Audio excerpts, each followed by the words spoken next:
kami dari Puspakarima.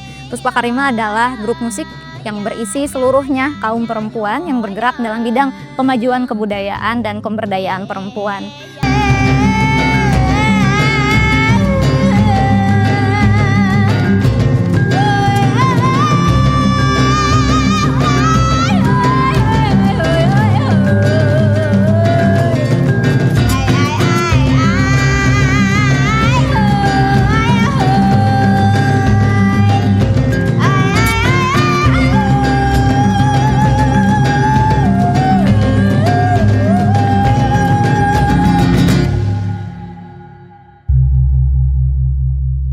Oke, Assalamualaikum warahmatullahi wabarakatuh. Ketemu lagi dengan saya, Richard Prayoga di Oprek, obrolan praktisi ekonomi kreatif. Kali ini kita akan kedatangan tamu yang spesial, seorang teteh atau seorang wanita yang prestasinya alhamdulillah luar biasa.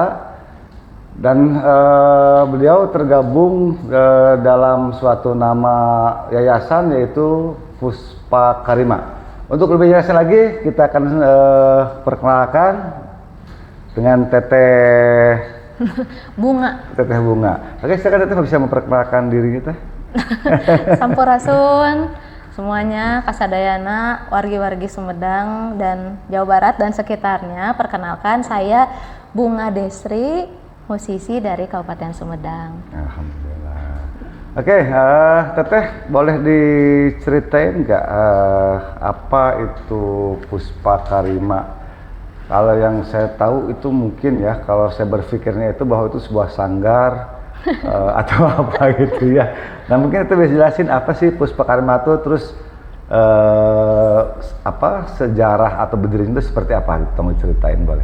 Jadi Puspakarima itu adalah yayasan yang bergerak dalam pemajuan kebudayaan dan pemberdayaan perempuan. Jadi kami itu fokusnya memang di pemajuan kebudayaan, dari mulai pendokumentasian, pelestarian, kemudian kami juga melakukan riset dan sebagainya. Tapi kami ini fokus juga pada pemberdayaan perempuan. Ini yang menjadi visi utama sejak awal didirikannya gitu kan. Iya. Jadi memang di dalam kesenian Sunda itu masih banyak sekali stigma yang melekat terhadap para perempuan. Iya, seperti apa tuh kira-kiranya? Contohnya, pada tahun 2012 saya itu baru mau masuk ke STSI, kalau sekarang ISBI. ISBI ya. Ya, Institut Seni Budaya Indonesia Bandung. Betul. Pada saat itu saya ingin mengambil spesialisasi rebab, alat musik ini. Iya. Tapi yang membuat kagetnya, pas aku mau belajar ini ternyata banyak sekali orang-orang yang menolak untuk mengajarkan. Nah, di situ muncul kegelisahan, Kang. Betul. Oke. Ini untuk alasannya kenapa gitu? Kenapa banyak orang atau ada beberapa orang yang sampai melarang atau ya istilahnya gitu kan, tidak memperbolehkan lah gitu kan untuk seorang perempuan bermain alat musik rebab seperti ini. Itu apa sih gitu loh? Ini perjalanannya berat dan panjang sekali. Perjuanganku dari tahun 2012 untuk sampai diakui sebagai pemain rebab perempuan. Awalnya itu aku juga bingung, kenapa sih kok nggak boleh perempuan main rebab? Pertama yang aku rasakan adalah beberapa orang tidak mau mengajarkan dengan alasan lalaki ge teu bisaeun main rebab mah heseun cenah. Komo awewe. Berarti kan ada anggapan bahwa perempuan itu tidak bisa lebih pintar atau tidak bisa semahir laki-laki. Itu anggapan yang pertama. Gelisah tuh aku tuh. Gelisah, semakin gelisah, tapi bukannya mundur, tapi malah semakin ingin mempelajari rebab ini dan mencari celah gimana caranya biar aku bisa diakui sebagai pemain rebab.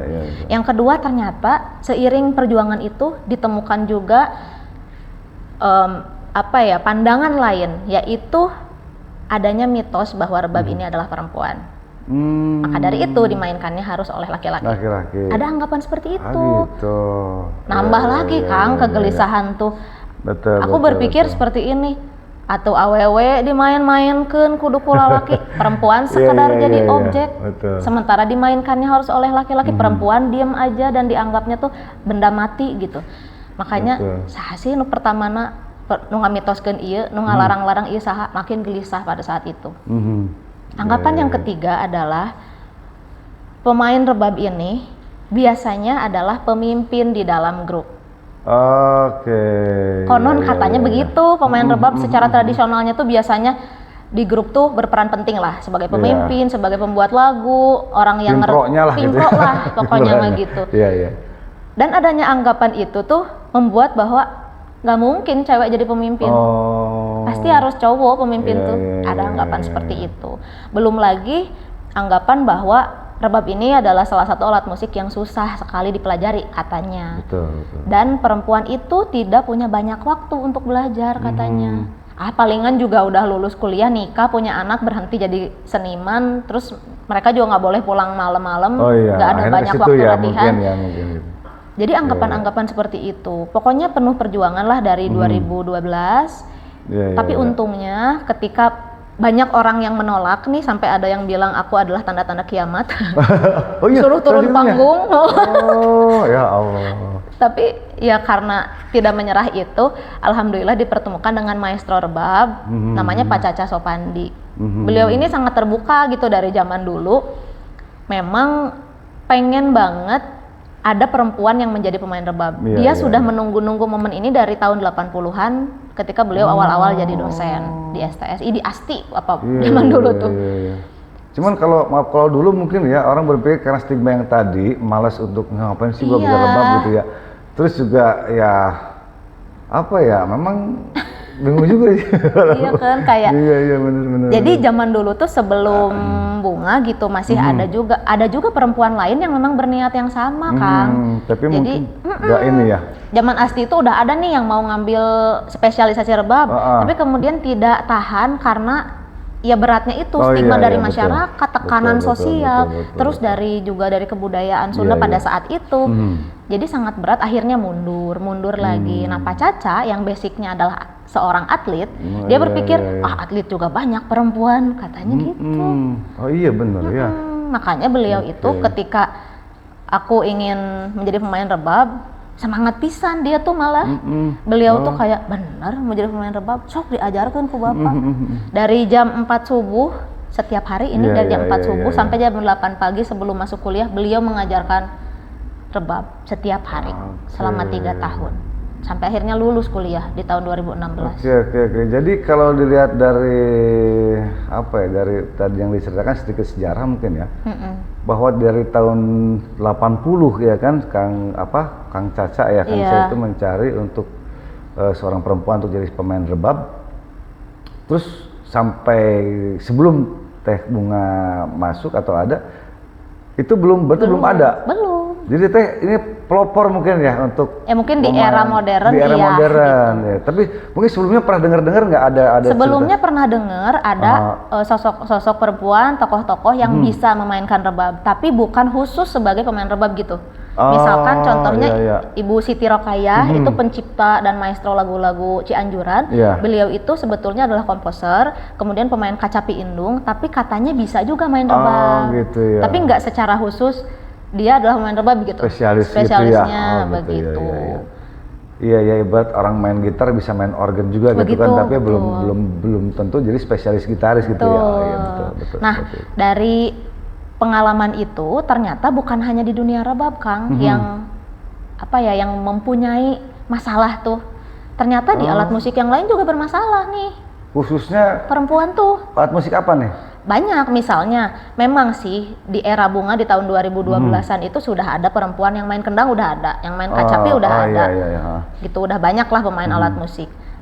Walaupun tidak sebanyak laki-laki tentunya. Betul. Tapi tetap melekat si stigmanya tuh. Misalnya dianggapnya hanya sekedar unik. Tidak dihargai skillnya. Terus juga masih banyak perendahan, paling mah dia mah diajak manggung juga karena cewek doang, bukan karena bagus. Jadi tetap direndahkan, dilecehkan, didiskriminasi gitu. Dari situlah muncul kegelisahan yang membuat diri Bunga pribadi ingin menciptakan suatu wadah. Ketika kita tidak punya wadah yang aman untuk diri kita sebagai perempuan, maka aku harus menciptakan wadah itu. Oke. Gitu. Iya. Oh mungkin kalau untuk zaman dulu ini ibaratnya ibu kita Kartini kan. Jadi Mungkin di era yang sekarang khususnya untuk rekan-rekan Iya, musisi khususnya kaum perempuan gitu kan yang terutama di bidang seni musik tradisional Sunda Betul. mungkin ya. Nah ini mungkin bisa nih ke Teh Bunga nih. Saya Ibu kan kita mau main Kartini. kendang, ngacapis, ngarebab, nyuling mungkin ya nanti. Iya. Gitu, oke.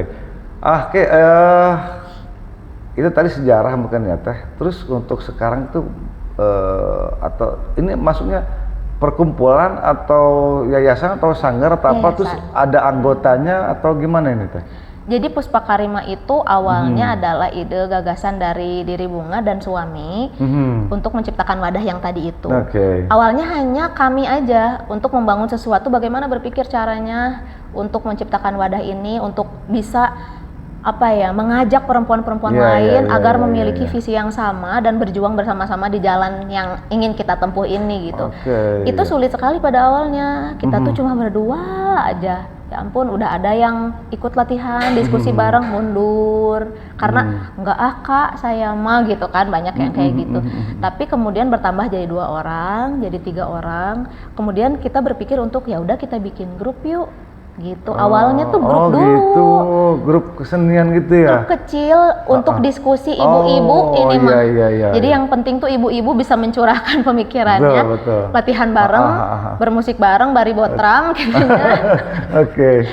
Awalnya bertiga, terus nambah jadi berempat, jadi berlima. Dari situ kita kemudian berdiskusi lagi. Kita nih udah lumayan nih gitu, udah membuat banyak karya, banyak konten, Oke. kita udah pergi kemana-mana. Itu setelah berjalan sekitar 2 tahun, kita kemudian berpikir, tapi masa kita doang yang maju? Iya. Apakah kita mau tetap seperti ini, maju dengan hanya personil yang berlima, kemudian kita ya udahlah kita doang gitu, atau kita memberi kesempatan kepada perempuan lain? Oke. Aku menanyakan seperti itu kepada para personil yang 4 orang lainnya itu. Dan alhamdulillahnya pemikiran mereka sama dengan aku. Jadi mereka tuh bilang juga kita harus kasih kesempatan untuk perempuan lain. Oke. Kita jadikan yayasan. Luar biasa Gitu. sekali. Keren sekali gitu kan. Jadi memang pemikirannya di mana kita sudah cukup atau berusaha untuk maju ya. Jadi kita berusaha untuk ngajak orang lain juga maju. Keren sekali itu Teh. Keren sekali. Sekarang udah ada 19 orang perempuan. Alhamdulillah. Dan bukan hanya perempuan. Oke. Banyak juga laki-laki yang tergabung dalam gerakan laki-laki baru. Maksudnya gerakan laki-laki baru ini adalah laki-laki yang berpikiran tidak patriarki. Laki-laki yang juga mendukung kesetaraan gender dan pemajuan perempuan. Oke, Dan suami-suaminya, adik-adiknya, Oh, keluarganya. iya, betul. Yang asalnya mungkin kurang melek terhadap hal ini, tapi kemudian sekarang mereka malah jadi jadi sosok utama yang mendukung pergerakan kami gitu. Oke. Iya, Banyak iya, sekarang, ada lebih dari 40 orang anggota. Iya, alhamdulillah. Oke, tepuk tangan dulu dong buat Kak Teh Bunga nih, keren banget nih. Oke, ya ini Teh, ya, kalau dari dari tadi kalau diceritakan sedikitnya tentang kemajuan dan beberapa. Nih kira-kira prestasi apa aja nih sejauh ini kan Puspa Karima berkecimpung di dunia musik terutama tradisional mungkin ya. Itu apa aja Teh? Kira-kira prestasinya apa aja nih? Yang pertama kalau bagi kami prestasi yang secara sosial di lingkungan kebudayaan kita Iya. adalah pengakuan terhadap para perempuan. Itu adalah prestasi yang utama. Itu bisa dinilai dari sosial media. Karena kami itu awalnya bergerak di YouTube karena didirikan pada saat zaman Covid gitu ya waktu itu. Iya. Yang pertama, di tahun pertama kami itu cukup banyak dilecehkan dan tidak dipercaya, apaan sih ini cewek gitu. Terus wow, bodinya. Jadi yang dilihat tuh hanya badannya gitu. Wah si iya gendut jigana ngeunaheun nontonnya gitu-gitulah. Gitu. Kami tuh sering banget dilecehkan di tahun pertama. Tapi tidak berhenti sampai di situ. Kami tidak patah semangat. Dalam 3 bulan kami sudah monetisasi dan ternyata banyak sekali. Kalau sekarang tuh FYP mungkin ya, waktu itu belum ada istilah FYP kan. Betul. Terus udah kayak gitu. Di tahun berikutnya mulai berkurang drastis yang melecehkan tuh.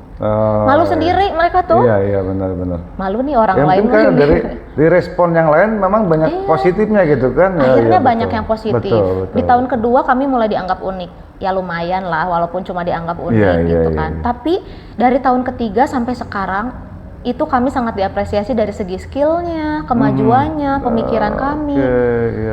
Jadi kami merasa sangat semangat karena ternyata masyarakat sudah mulai melek dengan hal ini. Masyarakat mendukung pergerakan perempuan. Betul. Itu adalah prestasi yang sangat membuat kami semangat sampai sekarang. Itu yang pertama. Betul. Prestasi yang itu. Terus apa lagi ini? Terus prestasi selanjutnya ya kami juga mendapat apresiasi dari beberapa negara dengan diundang gitu. Jadi kami itu diundang beberapa kali ke beberapa negara. Yang pertama itu ke Malaysia. Yang paling dekat dulu. Luar biasa sekali Malaysia. Oke. Di Malaysia itu tampil di acara resepsi diplomatik. Acara hari ulang tahun peringatan Republik Indonesia tapi di luar negeri gitu. Kami dalam resepsi diplomatiknya menampilkan kesenian-kesenian Sunda seluruhnya oleh perempuan. Kami juga menyampaikan misi-misi itu kepada warga negara Indonesia di sana, kemudian kepada kedutaan besar di sana. Kami menyampaikan itu, kemudian juga ke Singapura sama ke Singapura juga? Singapura juga, resepsi diplomatik Singapura. Kemudian kami tampil juga di festival China South Asia China Festival. Di mana tuh? Itu secara online, secara daring, tapi kemudian ditampilkan di China. Di salah satu TV atau? Betul. Nah selain itu juga waktu itu aku perjalananku tentang rebab ini juga ditampilkan di Singapura, di National University of Singapore, NUS.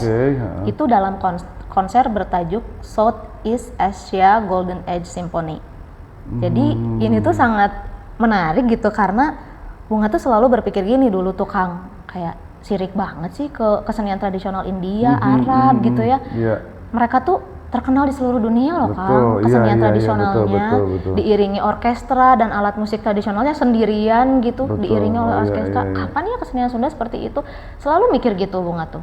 Tapi alhamdulillah dapat kesempatan oleh komposer namanya Mbak Gemma Swaratya Gita. Itu mengajak Bunga untuk memainkan karyanya yang mengusung tema tentang perjuangan perempuan di dalam rebab Sunda. Kami kemudian konser di sana di Singapura di Yong Shio Toh Conservatory. Terus menampilkan konser dan Bunga main rebab di situ dengan mengusung tema perjuangan perempuan dalam rebab diiringi oleh simfoni orkestra besar di sana. Gitu. Ya sih pengerinding. Iya, jadi kayak wow. Keren. Ternyata kita tuh nggak boleh kagok gitu bermimpi itu kita tuh harus bermimpi setinggi-tingginya. Ternyata tercapai hal itu. Dari situ tuh jalan tuh semakin terbuka gitu loh Kang. Karena aku dan suami kemudian dan grup Puspa Karima juga aktif berkarya gitu. Kemudian diundang juga ke Korea Selatan bersama perempuan komponis ke Korea Selatan untuk memberikan workshop tentang vokal Sunda, bayangin Kang. Luar biasa. Kenapa di sana mah vokal Sunda teh malah dihargai ya? Iya, mereka pengen ada workshop vokal Sunda gitu. Vokal tradisional di sana. Habis itu juga aku itu ikut seleksi. Jadi di dalam musik itu bukan hanya perform di mana atau manggung di mana, nggak seperti itu aja, tapi ada yang namanya residensi musik Kang. Residensi musik itu kita mempelajari musik di suatu daerah tertentu, baik itu di dalam maupun di luar negeri, dalam jangka waktu tertentu.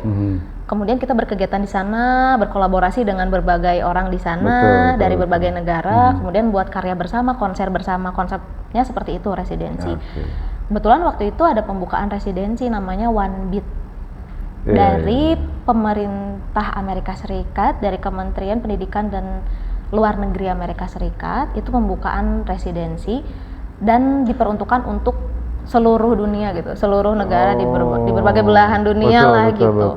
Waktu itu yang daftarnya dari 165 negara, terus ikut seleksi ya, pemberkasan dan lain-lain. Alhamdulillah kepilih gitu Kang. Waktu itu tuh. Ini sekali lagi harus diapresiasi lagi tuh tanggal ini. Ini hebat sekali gitu ya Bunga ya. Kepilih di sana. Gitu. Ada 23 orang terpilih, alhamdulillah berangkat ke Amerika, nama daerahnya New Hampshire. Terus juga ke beberapa wilayah lain untuk mengadakan tour. Di sana itu dikasih mentoring, pembelajaran materi dari kampus-kampus musik yang keren di sana. Kemudian ketemu dari teman-teman dari berbagai wilayah itu, dari berbagai negara. Terus kita bikin karya bareng di sana. Terus tour juga, konser di beberapa titik di Amerika Serikat. Dan yang aku temukan, yang menarik adalah aku jadi makin percaya diri ketika di sana. Bukannya jadi ciut pas ketemu orang dari berbagai negara tuh, tapi malah jadi pede, ternyata kesenian Sunda mah keren pisan gitu. Luar biasa sekali ya. Ini harus bangga nih jadi orang Sunda nih. Aneh banget Kang, kan aku kesana bawa banyak alat musik. Terus kita bikin karya bersama nih di sana. Iya.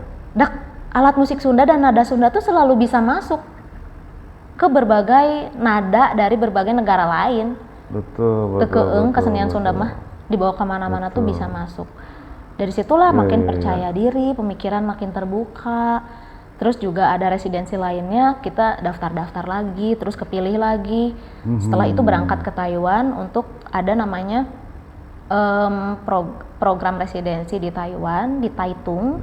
Itu namanya Voimer untuk Austronesia. Itu selama 1 bulan residensi di sana, riset musik ke beberapa kampung adat di Taiwan. Di sana juga ada wilayah adatnya.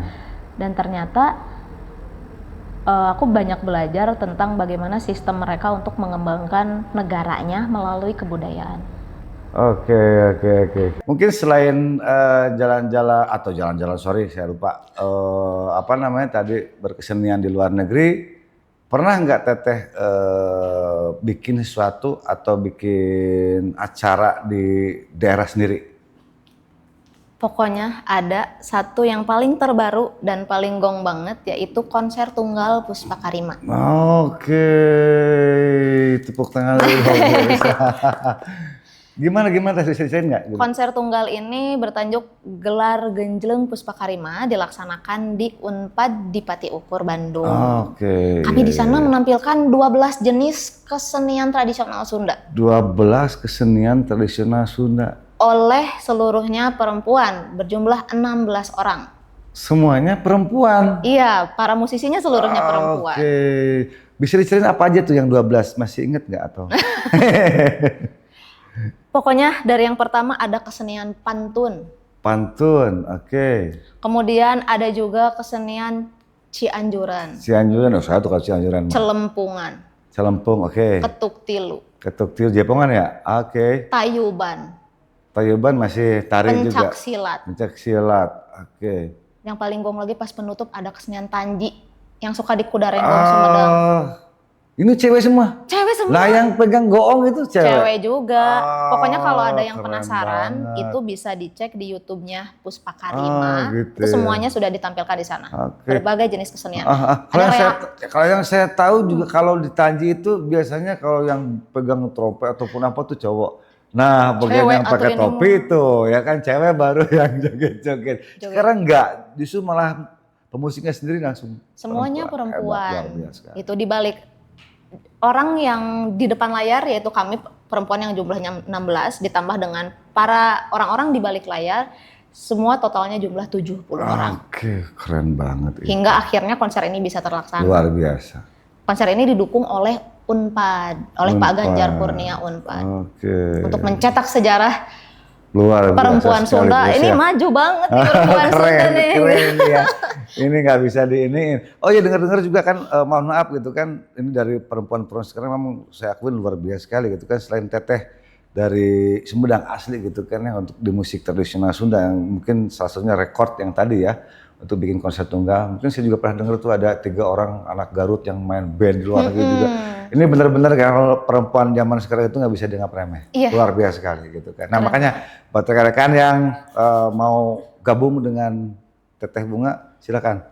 Seperti Hayu, itu. karena aku tuh gini loh Kang, kan dulu ada anggapan, anak muda mah nggak suka kesenian tradisional, Oke, anak muda mah nganggap kesenian tradisional kuno, ternyata enggak Kang, anak muda nggak gitu. Betul, betul. Ternyata anak muda itu bukan nggak mau mainin kesenian Sunda atau mempelajari kebudayaan Sunda, mereka cuma nggak tahu aja.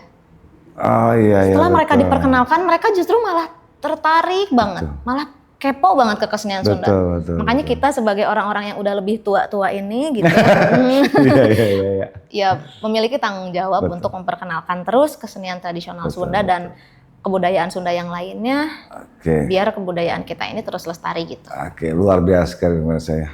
Teh, keren banget itu ya. Tadi dari beberapa negara gitu kan, Teh bisa bermain musik di sana gitu kan. Khususnya melihat musik tradisional ini gitu kan. Nah, sekarang gini Teh, ini kan Teteh tuh baru berapa tahun ya berjuang gitu. Dari awal merasa ada stigma yang merendahkan gitu kan, sampai akhirnya berhasil dan bisa dibilang ya sangat berhasil ya gitu kan dalam segudang prestasi main di luar negeri. Nah, bisa dibilang ini Puspa Karima itu lagi jaya-jayanya lah gitu kan gitu. Nah, sekarang itu lagi musim ini Teh, karena memang teknologi ya untuk AI sendiri gitu kan. Ya kalau jangankan kita gitu kan, Asep aja kan oleng ku AI, ku AI itu ya, Asep oleng ku AI seperti itu. Nah, itu gimana Teh? Menanggapi itu ya. Menanggapi sekarang gitu kan, karena apapun juga sekarang udah bisa gitu kan, tinggal dimasukin atau diminta apa itu langsung keluar gitu kan. Gimana Teh tanggapan Teh? Sebetulnya AI itu kan seperti pisau ya, dipakai motong makanan, motong bahan makanan bisa jadi masakan. Betul. Dipakai hal yang nggak benar bisa melukai AI. Jadi iya, memang iya, ada iya, betul. berbagai efek lah. Dampak positifnya tentu banyak ya Betul, Kang. betul, betul. Seperti misalnya saya pun kayak ngecek tipe-tipe di tulisan, tolong cekin ada tipe nggak misalnya sama AI itu bisa, itu sangat bermanfaat. Betul. Tapi di sisi lain juga cukup mengkhawatirkan karena melihat fenomena sekarang itu pekerjaan sebagai seniman, Betul, betul. baik itu betul. seniman seni rupa, seniman seni musik pun juga sama, itu terkena sih dampaknya. Khususnya di bidang industri, seperti membuat musik, kan ada pekerjaan orang yang produksi musik, misalnya untuk iklan, jingle, dan lain-lain. Nah, karena zaman sekarang itu ada beberapa klien yang memang tidak memikirkan nyawa dari lagunya, spirit dari lagunya, bener atau enggak lagunya, dan lain-lain. Tanpa memikirkan kualitas yang baik, asal pengen cepet aja, ya udahlah bikin menggunakan AI. Iya, cepet murah lagi. Bahkan gratis gitu kan. Betul, iya. Ya udahlah tinggal ngetik prompt, nggak tahu kualitas lagunya seperti apa, yang penting gratis. Akhirnya pekerjaan dari para seniman yang keren-keren ini tergantikan oleh AI. Itu sih yang dikhawatirkan. Jadi memang yang harus diimbangi itu adalah pendidikan, ya pemberian pengetahuan kepada masyarakat tentang bagaimana penggunaan AI yang bijaksana. Dan kita juga harus mencari solusi lain sih untuk para seniman. Tapi kalau di bidang kesenian tradisional dan musik eksperimental, kalau sampai sekarang itu belum terlalu terasa sih efek negatifnya sebenarnya. Karena kalau misalnya kita buat musik, misalnya buatkan musik tradisional Sunda, Tarawangsa atau Jaipongan, itu belum sih. Belum bisa sih AI-nya, belum semaju itu. Tapi tidak menutup kemungkinan sebentar lagi bisa sih. Gitu. Makanya jadi ya kita justru harus memikirkan hal ini sih. Justru ini kegelisahan bersama-sama yang harus kita hadapi. Betul. Secara kemajuan zaman kan kita nggak mungkin bisa menolak. Harus ngigelan lah terhadap hal ini. Cuma bagaimana caranya, mari kita pikirkan bareng-bareng ya. Ada negatif positifnya. Jadi mungkin kalau untuk AI sendiri kita balikin lagi aja ya ke personalnya gitu kan. Apakah itu memang mau dibikin sebagai referensi ataupun mau dibikin sebagai ya apa ya, lebih ke kreatif writer aja gitu, ngetik-ngetik aja kayak gitu ya. Gitu akhirnya jadi malas gitu kan untuk bermain musik, maka ngapain juga gua ada AI sekarang. Tergantung orangnya juga kali ya, kalau misalkan memang dianya berpikir positif, mungkin bahan referensi bisa jadi gitu kan, atau untuk koreksi kan bisa seperti itu mungkin. Oke, Teteh, nih ceritanya kan Teteh itu seorang pemain rebab nih, seorang perempuan yang notabene dulunya tuh sangat-sangat tabu lah ya kalau Tabu untuk banget. di itu. Nah mungkin pemirsa atau netizen penasaran nih, bener nggak sih Teh Bunga ini bisa main rebab? Ini Aduh. kebetulan dia bawa tuh rebabnya. Kita coba deh. Ini kalau nggak pakai sound system ada bunyinya nggak? Kedengeran sih, Kedengeran ya? Oke, coba. Teteh, Mau boleh? dicobain dikit. Boleh. Tapi sebenarnya bisa lihat aja di sosmed. Oke. Bisa dilihat aja di website bungadesri.com. Oke. Ini maaf deh, ada ritual dulu nggak nih harus apa Aduh, dulu? nggak Teh? ada ya. Nggak ada ya? Nggak ada ya. Oke. Pokoknya Oke. kalau zaman dulu suka ada bilang seniman mah misalkan ameh jago kudu make susuk, cenah, Oh, kudu gitu. pakai ritual. Oh. Enggak, sebenarnya intinya kalau latihan pasti bisa, kalau nggak latihan ya nggak bisa. Gitu Ah, doang. gitu. Oh gitu, iya benar juga sih. Percuma kan ritual gak latihan ya mau Betul, gimana betul. bisanya Iya, gitu. oke. Maaf ya. Disetemkan dulu. Oh. Ini nadanya da, ini ti. Oke. Mohon maaf Teh, ini memang rebab original atau modifan? Ori sih. Ori. Cuma kalau zaman dulu tuh Nah, cara yang saya tunnya tahu di tuh, sini kan. di situ kayak saya tahu di atas itu ya. Kalau untuk sekarang udah di sini. Oh gitu ya. Untuk Oke. fleksibilitas, efektivitas waktu lah. Oke. Iya. Oke, Sejak siap. yang lainnya masih sama tetap. Oke.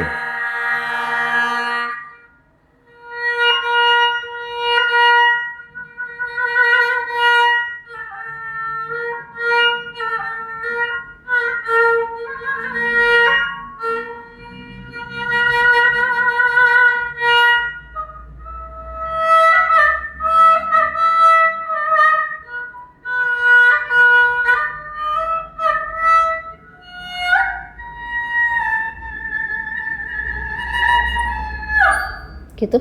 Oke. Lumayan. Sudah percaya? Oke.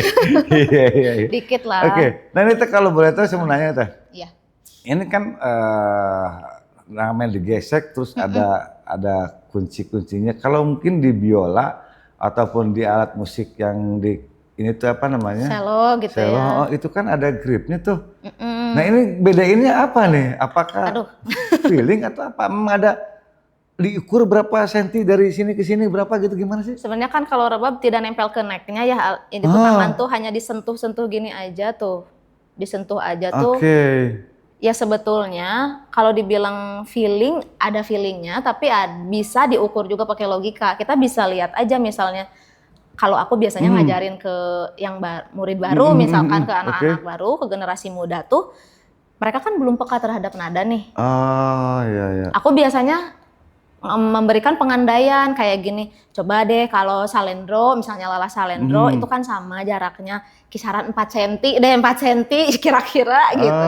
Kalau di awal-awal tuh gitu ngajarinnya. Tapi memang selanjutnya untuk ketepatan nada memang pakai feeling dan pengetahuan tentang musikalitasnya sih, musikalitas nadanya sih gitu. Oke. Nah ini untuk rebab ini sendiri, ini kan khusus untuk atau nadanya apa? Ini bedanya apa dengan yang suka dipakai masih di kesini nasional juga, terutama dari Sumedang asli, yaitu Tarawangsa. Apa namanya itu? Ngek-ngek ya. Itu bedanya apa Teh? Apa nadanya sama atau beda bentuknya aja? Apa gimana tuh? Sebenarnya dari segi organologi alat musik juga memang beda banget secara bentuknya, secara fungsinya. Iya, betul. Tapi kalau secara umum nadanya ya, kalau secara nadanya itu sama, yaitu pentatonis Sunda. Iya. Ada pelog, salendro, sorong, mataraman, itu sama sebetulnya secara basicnya. Cuma kemudian karena fungsinya berbeda, lagu-lagunya juga berbeda. Terus teknik memainkannya berbeda, cara menggeseknya beda gitu. Oke, siap gitu ya. Oke Teh, terima kasih nih udah bersedia mainin untuk kita nih. Percaya ya guys ya. Udah ya, bahwa percaya. Teh Bunga ini benar-benar pemain rebab gitu kan, yang notabene dulunya memang sangat tabu sekali, nggak boleh sama sekali mungkin ya. Oke Teh, ini harapan Teteh nih gitu kan untuk mohon maaf nih pemerintahan kita gitu kan istilahnya tentang perkembangan atau untuk kemajuan seni musik tradisional, khususnya memang tradisional Sunda gitu kan. karena memang Sumedang itu adalah pusat budaya Sunda kan. Nah ini menurut Teteh gimana tuh gitu kan? Iya. Memang untuk memajukan sesuatu, untuk menggapai sesuatu itu memang tidak bisa hanya salah satu pihak yang berjuang. Betul. Dari pihak, kalau dalam kesenian dari pihak senimannya sudah jelas harus berjuang. Betul. Kemudian dari pihak masyarakatnya juga harus turut Harus berjuang. mendukung ya. Betul. Dan satu lagi yaitu dari pihak pemerintah.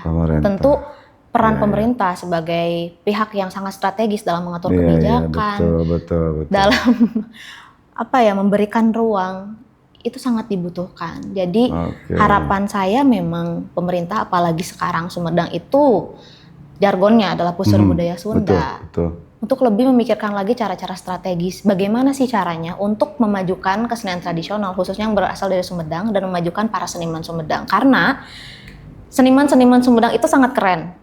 Potensinya sangat banyak. Mereka itu di luar sangat terkenal. Betul. Prestasinya banyak, nasional, internasional.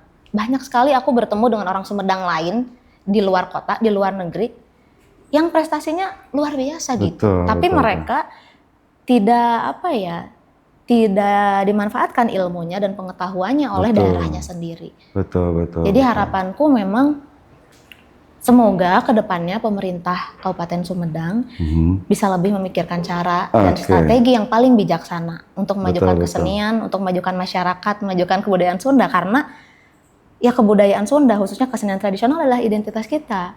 Kalau keluar negeri nggak